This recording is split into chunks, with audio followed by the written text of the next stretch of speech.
పవన్ కళ్యాణ్ నిశ్శబ్దంగా తన శాఖ పనులు పర్ఫెక్ట్‌గా చేసుకుంటూ వెళ్ళిపోతున్నారు. గ్రామాల్లో 8,000 కిలోమీటర్ల రోడ్లు వేయించబోతున్నారు.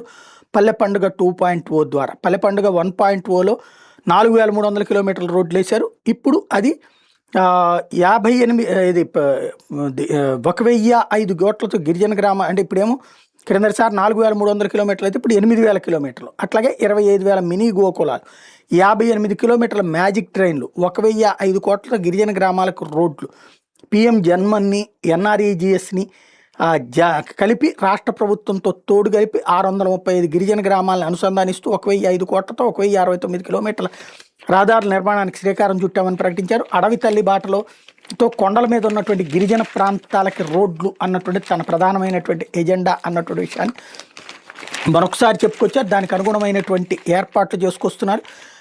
గత ప్రభుత్వం నిర్లక్ష్యం చేసిన జల్ జీవన్ మిషన్ కార్యక్రమం ద్వారా చిత్తూరు, ప్రకాశం, పల్నాడు, ఉమ్మడి ఉభయ గోదావరి జిల్లాలో 7,910 కోట్లతో 5 ప్రాజెక్టుల పనులు చేపట్టామని ప్రకటించారు. 2027 నాటికి వీటిని పూర్తి చేయాలని లక్ష్యంగా ప్రకటించారు.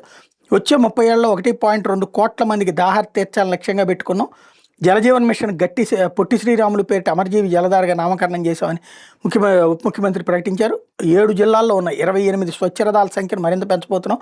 వీటి ద్వారా ఇప్పటిదాకా 2 లక్షల కిలోలకు పైగా పొడి వ్యర్థాలు సేకరించాం. గతంలో ఎన్నడూ లేని విధంగా పంచాయతీలకు స్వయం ప్రతిపత్తితో పాటు 10,000 మంది ఉద్యోగులకు పదోన్నతులు కల్పించాం. 77 డీడీఓ కార్యాలయాలు ప్రారంభించాం. రికార్డు స్థాయిలో ఉద్యోగులు, ప్రజాప్రతినిధులు శిక్షణ ఇప్పించి దేశంలో నెంబర్ 1 స్థానంలో నిలిచాం. గ్రామీణ అభివృద్ధి, అటవీ, పర్యాటక, దేవాదాయ శాఖల సమన్వయంతో ఎకో టెంపుల్ టూరిజం అభివృద్ధికి చర్యలు చేపడుతున్నాం. తెలంగాణలో కొండగట్టు ఆంజనేయ స్వామి ఆలయ అభివృద్ధిలో భాగంగా తిరుమల తిరుపతి సహకారంతో 35.19 కోట్లతో దీక్ష విరమణ మండపం, 96 గదుల సత్రం నిర్మాణాలకి ఈ నెల 3న శంకుస్థాపన చేయబోతున్నట్టు ప్రకటించారు. చిత్తూరు, శ్రీకాకుళం, పార్వతీపురం, మన్యం జిల్లాలో ఏనుగుల బెడదను అరిగట్టేందుకు తీసుకొచ్చిన కుంకి ఏనుగులకు రాష్ట్ర పరిస్థితులకు తగిన విధంగా శిక్ష ఇప్పించడంతో పాటు కృత్రిమ మేతతో ఆధునిక సాంకేతిక వ్యవస్థను అటవీ శాఖ పరిచయం చేశాం. వన మహోత్సవంలో భాగంగా రాష్ట్ర వ్యాప్తంగా 1 కోటి మొక్కలు నాటే కార్యక్రమాన్ని చేపట్టాం. తీర ప్రాంత సంరక్షణ గ్రేట్ గ్రీన్ వాల్ ఆఫ్ ఏపీకి శ్రీకారం చుట్టాం.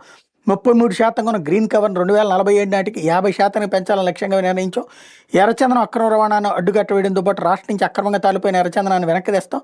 మానవ వన్యప్రాణి సంఘర్షణ నిలువరించడం, గాయపడిన అటవీ జంతువుల సంరక్షణ, చికిత్స లక్ష్యంగా హనుమాన్ ఫౌండేషన్ ప్రారంభించాం. అటవీ అమరవీరుల కుటుంబాల సంక్షేమానికి 5 కోట్ల రూపాయలు ప్రభుత్వం జమ చేసింది. అటవీ సిబ్బందిపై దాడులు పాల్పడే వాళ్ళ మీద కఠిన చర్యలు తీసుకుంటామంటూ పవన్ కళ్యాణ్ ప్రకటించారు.